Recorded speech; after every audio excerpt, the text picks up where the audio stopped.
เตรียมโตอีกแล้วทุกคนเลยย่างแล้วบาดย่างแล้วโอ้บ่เศร้าแล้วว่าเมื่อยหาย ลังคะแนนน้อยนึงมันบ่มันปานใดมึงหัน อันนี้ก็ได้คือจังยังโกนกูอยู่ตา ไปเฮ็ด หนังได้นี่แหละมัน แม่ เบิ่ง เนาะแม่นางอ่ะ หนังอันนั้นก็มันมีส่วนอยู่หรอกเห็นบ่ามันก็ต้องมีแน่เลยว่า เอ้าลบเลย อันนี้พูน ขอบใจ มียามีแห้งพอมีอีกบ่ได้ทาทีมงานบ่สนิทสิเดิน3บ่ ย่างก่อนเด้ผู้เพิ่นจัดตอนเด้ผู้ โอ้ แต่ว่ามันสิแต่ว่าเฮาถ่ามันสิถ่าไปเด้อๆให้ผู้เพิ่นขึ้นน้ำหลังเพราะว่าเนาะมันข้างเที่ยวหูอยู่เด้อเด้จังว่า บ้านสัญญาพันเฮียงก็ได้ โอ้แสดงว่าหลายคนเติบอยู่ตินี่ ว้ายงานใหญ่รอบนี้ โอ้ ขาดพันหม้องเด้อ อาจจะพันมองนะ ขาดพันมองไปทำธุระ ไป บ่ เราก็เพิ่นสิจ่อยว่านี่นี่ โอ้เพิ่นขึ้นว่านี่เนาะ ก็พันแดนะ โอ้ข่อยก็บ่เห็นว่านี่ไปเลี้ยงควายบ่เห็นเพิ่นขึ้น ขาดบ่ได้หม้อแดนี่หม้อแดมันคนพอเด้อเด้ อืม หม้อไปน้ำเด้อหม้อพอเด้อ คนมานบ่ มัน พ่อดอก มันเห็นซื่อๆหรอกมือมันหยัง ที่ว่ากูแดงมาจอยยัง โอ้เอาติดกระทงเลย เจ้าเว้อ โอ้แม่นลืมเอาออกไปอันไปย่างไผ่บ่แต่ตอนนั้น ไปเก็บมาแต่ใส่ เก็บเอาแล้วบ่ลือทับได้ เก็บเอาเก็บเอาของเขานะอยู่ใช้อยู่ร้านค้า โอ้เพิ่นไปเพิ่นบ่มาเลยเพิ่นเก็บใส่ถุงบ่ เพื่อมัน บ่เพื่อมันอ๋อเดินป่าทุกคนคือสิบ่ห้ามดอกพลเนาะบ่ตกดอกข่อยว่าแล้วพอหน้าให้ว่านี่มันเบิดปุยเมื่อวานนี่ กันมันคืมเนี่ยเขาย่างกับเพราะย่างเลยมันสิบ่หอนปานใด บ่เมื่อยเนาะดีย่างเย็นๆไปเลย แม่น บ่กินข้าวกินน้ำก่อนบ่ซั่นนี่ โอ้ไปปั่นทั้งนาเอา ว่าสิเฮ็ดกินสุกินตำมะฮุ่งทอดไข่จีนางนี่แหล้วบ่มีแนวกินเลย ย่างก่อนจังหน่อยเนาะ ให้มันไม่เมื่อยจังปั่นแจ่วจังแซ่บเนาะ คือนางไปดิ ขึ้นผู้ขึ้นพานี่ ปั่นแจ่วก็แม่นแซ่บนะ เพราะแต่เฮาได้ปั่นทุนแค่นี้เพราะเฮาย่างมันเมื่อยได้มันใส่พนักงานหลาย แม่นเพื่อสิฮอดเนาะจะไปเก็บหอยนำเด้ โอ้น้อย ไปแบบนี้ ไอ้มันโศกมันไปใส่พันใหญ่นี่บ่อันนี้ก็เบิ่งซีรีส์จนว่าสิแจ้งได้นี่ก็ได้นี่ โอ้เพิ่นก็ จักสิไว้จักบ่ได้โอ้ยจักก็สิแจ้งพุ่นนี่ FC ยังว่าน างชด บ่นั่งเพิ่นบ่FC ว่าผ่านใหญ่จะได้ก็คือผ่านใหญ่แล้วบ่มันบ่ต้องห่วง FC ยังบอกบ่แห้งเด้ ไปเอาบักเวอใหญ่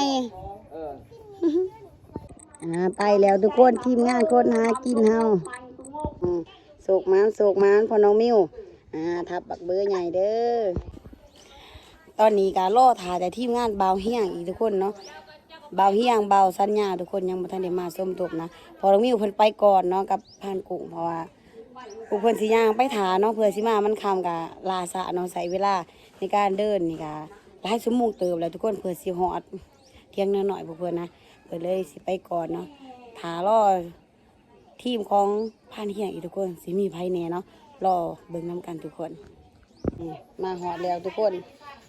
พวกนั้นคืนก่อนแล้วว่าพวกเจ้าสิมาค่ำ เออ ไปถ่ายอยู่หลังผู้ ไปไม่เขาหอดังพูดแล้วบ่ปั่น เหาะแล้ว ข้าบกล้านั่ง เห็นไปแล้วจักเนาะ อย่านั่งเศร้าไม่แห้งอยู่หันแล้วคืนไม่เมื่อยโอ้บ่คืน ถามว่านาเพิ่น โอ้ เฮ็ดสิมาหอดเนาะ เนี่ยนั่นแหละเหตุการณ์บ้านสวย บ่ค่อยมาแต่เช้าพุ่น บ่ ค่าบักคนสวย โอ้ ค่าบัก แนวใดคือว่า รถลาย เด้บ่ขี้ต้มมันลายแล้วเขาหลังคนทาง โอ้ สาน้ำต้นนั้นค่อยมาแต่6:00 น 7:00 น น้ำกำลังบกลงบ่น้ำท่วม บกลงที่ขี้ต้ม อ้า แล้วเขาหลัง อันตรายเนาะบ้านเจ้าคนไปมื้อนั้น อันตราย แน่เบิ่งปั้นทะเลเลย ว่างได้ กระโตกันกับเราหนาทันแหละ บอก กะเขตเดียวกันมันท่วมแม่นบ่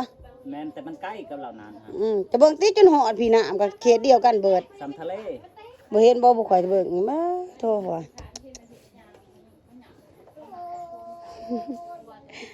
เนี่ยกินข้าวนั่นทำแม่บ่กินบ่ข้าว เลยกินมาเลย กินมาแล้ว เอาแล้วสำลีครับแล้วสำลีโตเอาได้แล้วสำลีเอาโตบริตัวบ่ โอ้ข่อยสิตัวยังข่อยมีอันมาแต่บ้าน โอ้ เออ คักแล้วซั่น บริตัวเนาะเดี๋ยวว่าบ ด้นๆแล้วก็เอาออกมาดมร่องก่อนว่าไปต่อ บ้านเจ้าเด้อ พอได้มีแห้งบ่ อะไรนี่แห้งไปอันทันห้อยแม่นมดกินแล้วเปล่าว่าดม เอา นี้ ตัวจริงเลยได้ข่อยนี่ผมบ่ได้เอาเด้อกินเกิน รอบนี้จัดบักถอกใหญ่เด้อพานเฮียง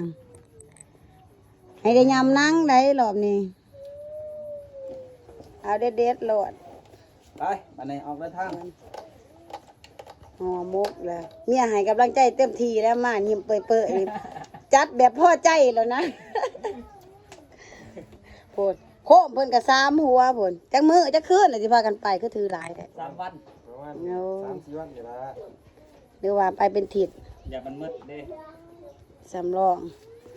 จะเอาประจำ4วันควม ใส่สำลีมา คือว่าอะไรเนี่ยใหม่แย่งก็ชุดทางเนาะ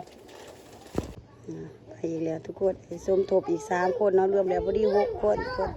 รอดูน้ำกันรอส้มคลิปแม่น้องมิวอัปเดตล่าสุดทุกคนตอนกลับลงมานะก่อนสิฮอดบ้านกับแม่นพานเพื่อนแม่น้องมิวก่อนนะทุกคนรอส้มคลิปแล้วทุกคน